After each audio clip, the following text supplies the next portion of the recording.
Komuna e Gostivarit vazhdon të jetë në fokus të investimeve infrastrukturore përmes mbështetjes së qeverisë dhe Ministrisë së Transportit dhe Lidhjeve.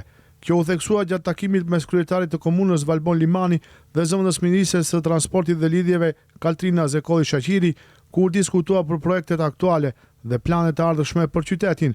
Kryetari i komunës së Gostivarit Valbon Limani deklaroi se në takim është biseduar për realizimin e projekteve që tashmë janë në zhvillim, por edhe për iniciativat e reja që synojnë përmirësimin e jetës së qytetarëve.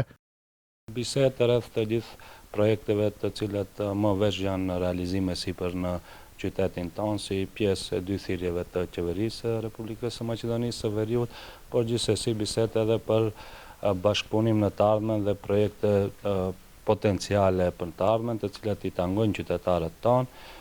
Besoj që pushteti qendror gjithmonë duhet të jetë për krah pushtetit lokal me të vetmin qëllim që qytetarët të kenë jetë më të mirë dhe më kualitative. Nga ana tjetër, zëvendës Ministrja Kaltrina Zekolli Shaqiri theksoi se Gostivari është ndër komunat me numrin më të madh të projekteve të mbështetura nga ministria. Kemi një bashkëpunim të shkëlqyer për komunën e Gostivarit gjithsej kemi 50 projekte. 51 projekte me vlerë totale.